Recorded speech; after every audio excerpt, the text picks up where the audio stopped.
Hawaii, kahale vele kaha. It won't be long to my ship. We're sailing back to Kona. 'Cause it's a grand old place and always there to see. You're telling me, 'cause I'm just a little Hawaiian and a homesick island boy. Kia ora, aloha, and welcome to Baha'i on Air. In this program, we're interviewing a young Hawaiian musician and ukulele player from the big island of Hawaii. And he's a young Baha'i, and he's going to be telling us about his journeys, what's bringing him here, and about his music. Welcome to Kuhio Rossa Travis. Welcome. Thank you. It's nice to be here. So this is like your second home here in New Zealand. My second home. I love it here. Absolutely love it here. Last time I came here, I was with a group of guys from the Baha'i workshop back home in Hawaii. And we did some performing from starting up from Whangarei all the way down to, Milton. Last time we were here down in South Island. What brings you here this time? Well, first of all, I just wanted to see all my friends. And then, fortunately, the National Youth Conference is beginning. So I was sent here kind of early to do both. So what happens at a youth conference? Well, usually at the youth conference, you usually have people from all around the world that come actually down here to New Zealand.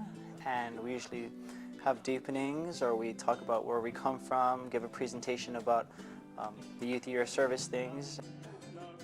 Just usually time to relax and meet up with some other youth. So Baha'i youth from all over New Zealand coming together? Yeah, most definitely. So you're from the beautiful set of islands called Hawaii. Tell us a little bit about the beautiful place you come from. I was born on the island of Oahu, raised up on the island of Kauai, but now living in the Big Island. I'm Hawaiian, Chinese, English, Puerto Rican. My grandmother was a full-blood Hawaiian. My grandfather was full-blood Puerto Rican. That was on my mother's side, and my dad's side, they were Hawaiian, Chinese, and English. And so that's how I came to be. Do you speak Hawaiian? I speak hardly any Hawaiian. Teach us a few things. Oh, we got Aloha, which everybody knows. Aloha means hello, goodbye, and it's like saying love. And then we have the shaka, and that just means to hang loose. And hang loose is just to relax, have a good time, no worries. Aloha! Down by the water, I watch the waves roll in. Oh, what a beautiful day just to take a little swim. See the children playing, never seems to end. Oh, what a beautiful day just to take a little swim. But actually now, you've just come from the Cook Islands. Tell me about what's been happening there. How long have you been? At the Cook Islands, I've been there for about 9 months now, and over there I've been a reading teacher. They also have religious studies there. I've been a teacher for that as well. And to visit the special needs students. Anything you can think of when it comes to service is part of my Baha'i service. So it's one of the main things that they ask us to do is to work with children. So most of the time that's what we're doing. So working with children and young people, I mean, you being a musician, does that come in handy in sort of working with them? Well, yes. I mean, the children seem to enjoy a lot of music, so I used to go to the libraries, and they'd have a story time there, and after the stories were done, I usually sing a couple of songs for them, whatever they requested. And at the colleges, they also asked me to sing a lot of music. It seems to grab their attention a lot more steadily, a lot more easily, and they seem to like that, so it works for me in that sort of way. Hawaiian music actually had no rhythm. It was very monotone in the ancient days. We had one basic rhythm, which was just oompa, oompa, pa all the time. Over time, when the missionaries came and everybody else came, that's when they started bringing the ukuleles. And from then on, the Hawaiian music scene just kind of thrived in that sort of way.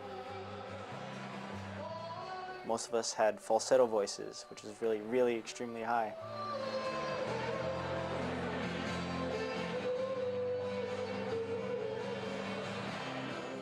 You play the ukulele, and so how long have you played it? When did you pick it up? Who taught you? Well, I started playing when I was about 11, and it just started out of pure jealousy.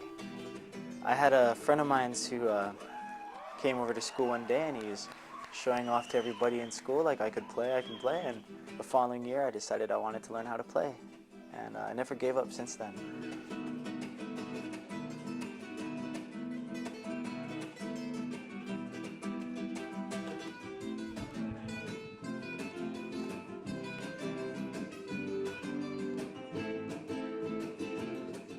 This is a standard ukulele, and usually all the ukuleles consist of 4 major strings, which is just the G, C, E, and an A.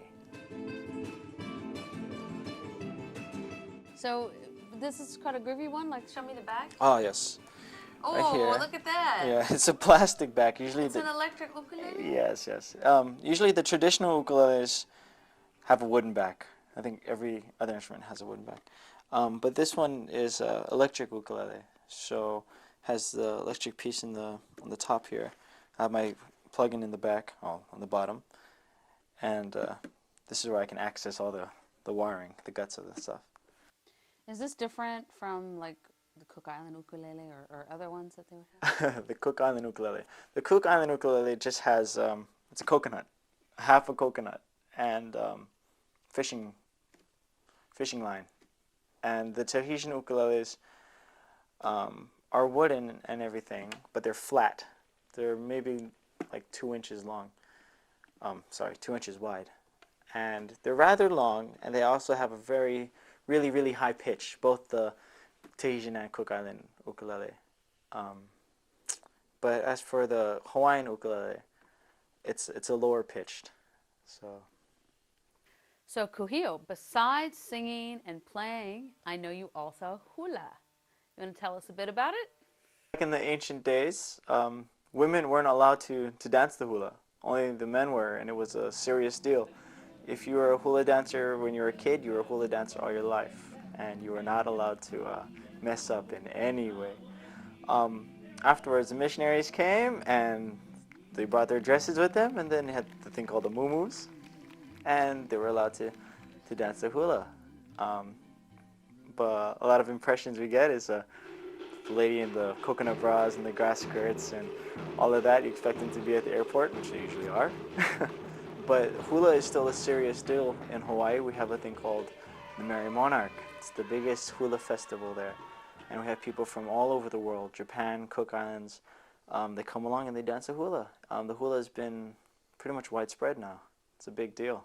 So it's an ancient dance. It's an ancient dance. And it's a religious dance. Pretty much. It's about gods and... Yeah. The ancient dances are mainly about the gods and to honor the chiefs or anything that was high up there.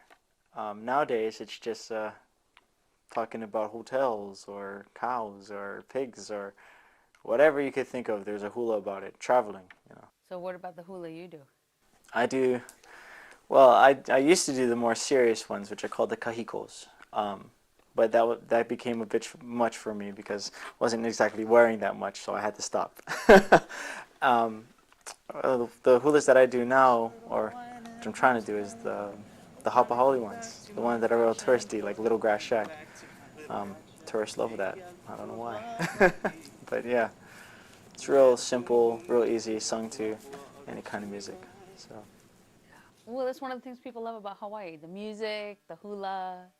You know, it's part of the whole great thing about it. Yeah, it's pretty good. And the people. There's a beautiful Baha'i prayer that you sing in English and Hawaiian. And, you know, not everybody prays. I know Baha'is pray. We have different ways that we pray. I was wondering if you want to explain to everybody about the Baha'i concept of prayer and then a little bit about that prayer that you sing. Prayer is basically food for the soul. It's kind of like if you go without food, you'll pretty much die out. So,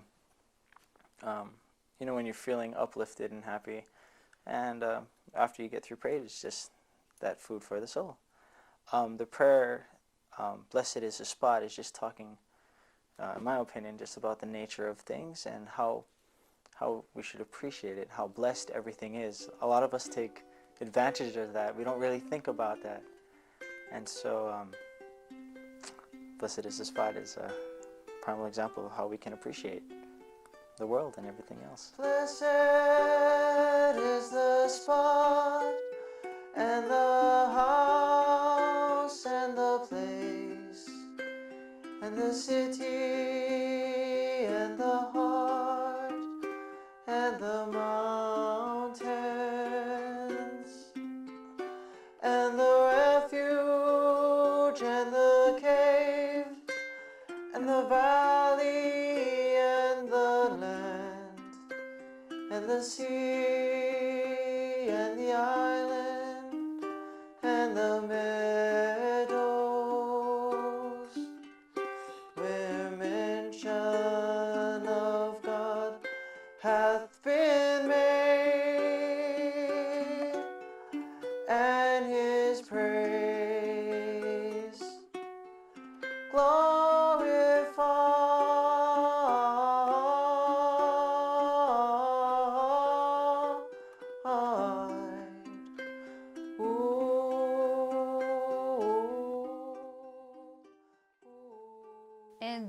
do a lot of young people want to play ukulele, or do they want to play guitar, or what's most popular for young people? It's really a mix between the ukulele and the guitar. Most people go for the ukulele back at home just because it's easier. It's a little bit simpler. But I advise that if you want to play anything to start out with, it would probably be the guitar. I wish I had played the guitar first. It would have made playing the ukulele probably a little bit easier. So you only play ukulele? I not only guitar? play straight ukulele. Wow. I don't know how to play the guitar at all. About in the early 1900s, when the ukulele was introduced and everything, we had a group of Spaniards come over to Hawaii. And they were trying to teach the Hawaiian people how to deal with the cows, because they introduced a bunch of cows and now we had just way too many. So once they introduced the ukulele, of course the Spaniards brought over their type of music, and people from all over the world started coming to Hawaii, and they started singing falsetto, and that's how the yodeling came around.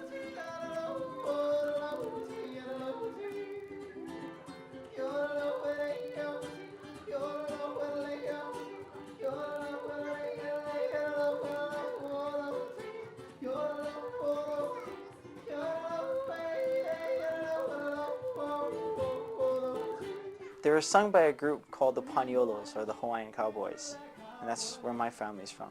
I started picking it up when my grandfather used to work in the yard.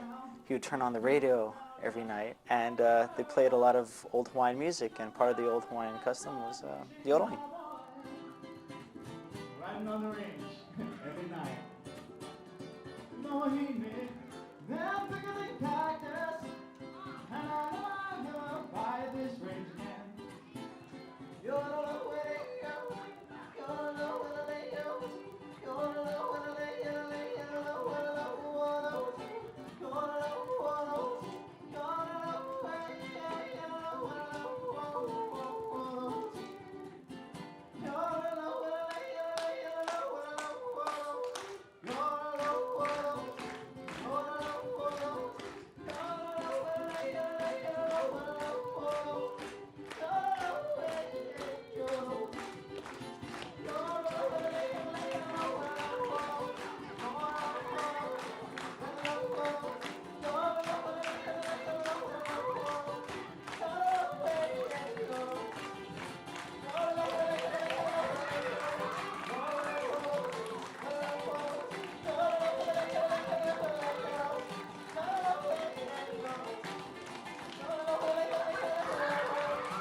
So, part of the reason you've been doing your Youth Year of Service is because you're a Baha'i, and part of the reason you're here now in New Zealand is because you're a Baha'i.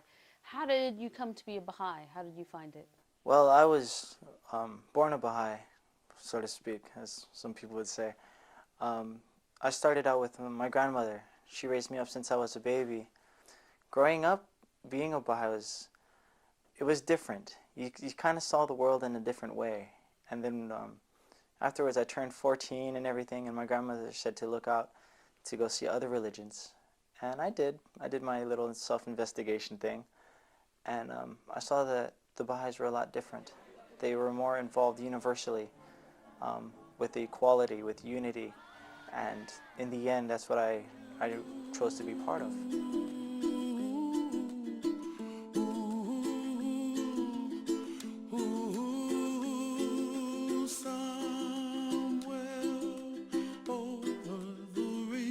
Israel was a big, not only a big man, but he was a man with also a very huge, gigantic heart.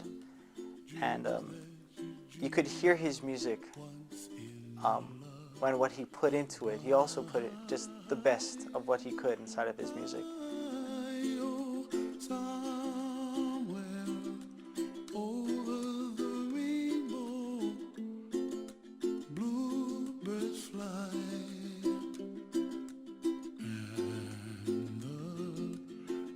I saw that while I was growing up and while I was playing. So he played a big influence not only on me and other players, but just also like the mainstream players right now. He's an extremely huge influence and a great legend in Hawaii.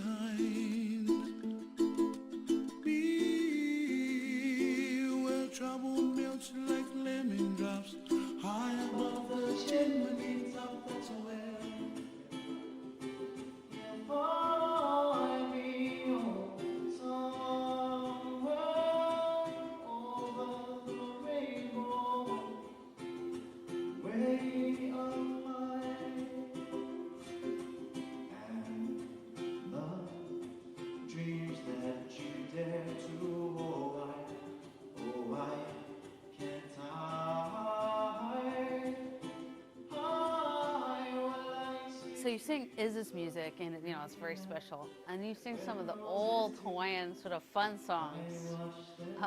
Tell me about some of those and the history of those sort of, you know, grass shack and some of those The little famous grass shack. songs. Well, those are what we call hapa music, and it's just like music that started around the 1930s, 1940s, and it's just for fun. I mean, that's when you see like the old videos of Hawaii where people are lying on the beaches and surfing was just like the biggest thing, and people were just having a good time. So long ago, I can hear the guitars playing down the beach at Ho'o now. I can hear the old Hawaiian saying, no kauai ka hale vele ka how it won't belong to my ship. We're sailing back to Kona. 'Cause it's a grand old place and I'm always there to see. You're telling me, 'cause I'm just a little Hawaiian and a homesick island boy. I wanna go back to my fish and poi. I wanna go back to my little grass shack in Kealakekua, Hawaii, where the humu humu nuku nuku apua go swimming by. Being a Baha'i, especially as a Hawaiian, sometimes it feels a little bit different because there aren't too many Hawaiians left. Religion is a huge issue in Hawaii, especially because of our past. Trust is something that is a huge deal, and especially giving it away, it's extreme. You're stepping beyond the lines. And it's really hard to influence the Hawaiian people when it comes up to religion, but when you do, it's like we really give our full 100%, whatever we can do. There's still, I mean, if you ask somebody in Hawaii, there's still a lot of resentment. But if you ask them, oh, well, are you prejudiced? They wouldn't acknowledge it. They would probably say no. But there is a huge racial barrier. Yeah, it's extremely slow to heal. Because back then, they would give with one hand and take with the other. And I guess with the Baha'is, it was just give all the way. But a lot of people just don't seem to see that, seem to realize that.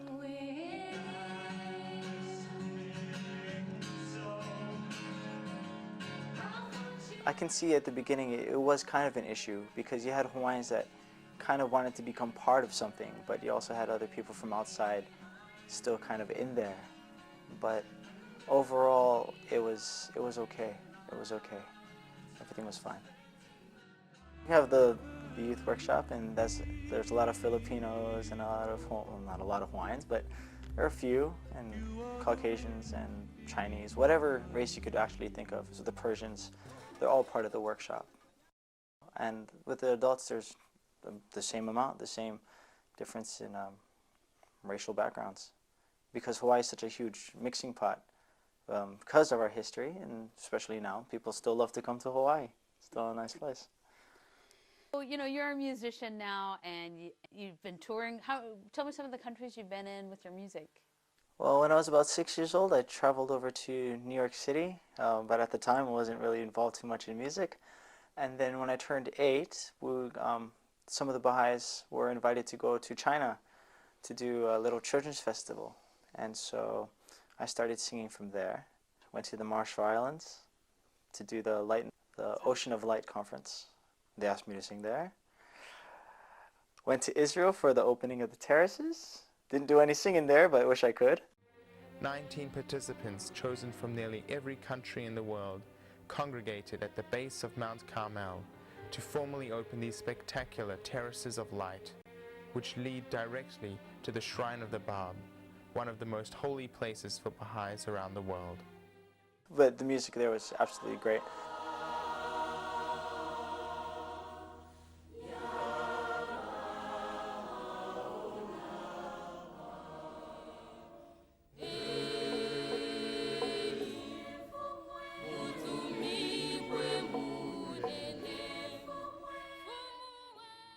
Following year, came here to New Zealand, and that's when we traveled with the workshop.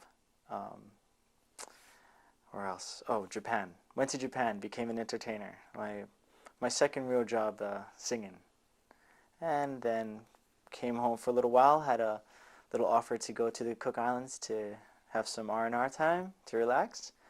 And I said, sure, no problem. Well, I'll just stay there for about 2 weeks, and 2 weeks extended into 9 months. Vacation time, service time. That's great. It's great that you can use your music and use it to connect with people.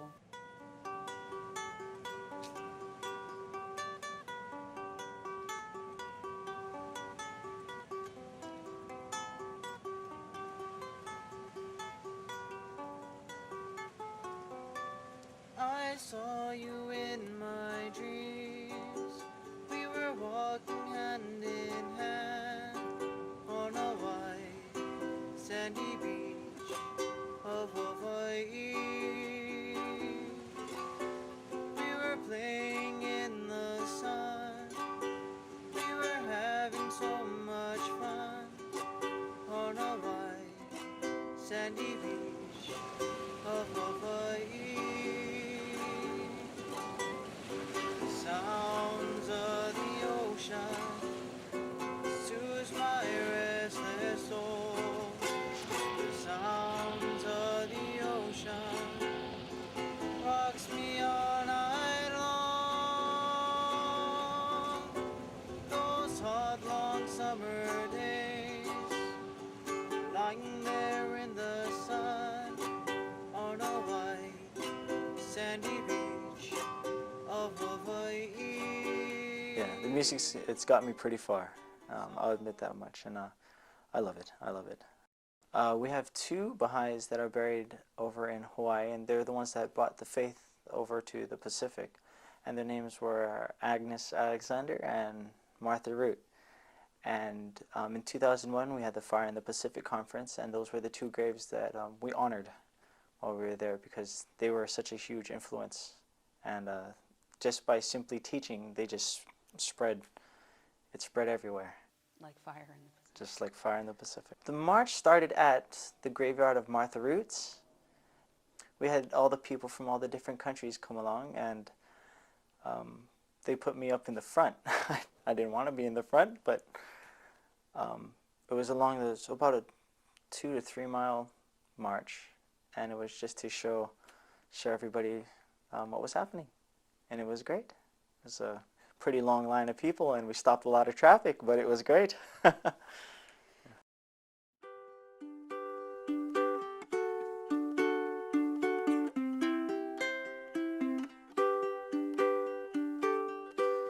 Behold a candle, how it gives its light, it weaves its life away. Drop by drop, it gives its flame. You must die to the world, and so be born again, and enter to the kingdom of heaven. Look at me, follow me, be as I am. Abdu'l-Bahá, Abdu'l-Bahá. And how I long to travel the world in utmost poverty, and cry out, Ya Bahá, God willing you may do this for me. Look at me, follow me, be as I am. Abdu'l-Bahá,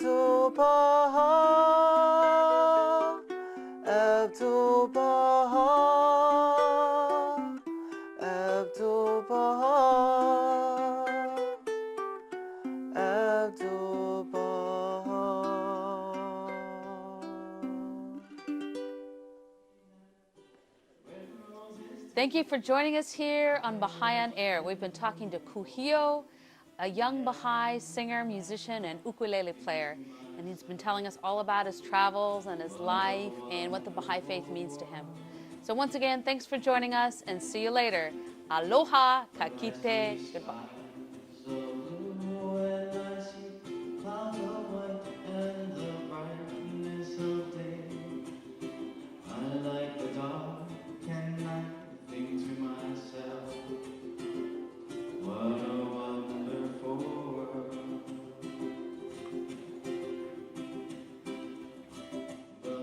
Hi, I'm Kuhio and I come from the island of Hawaii.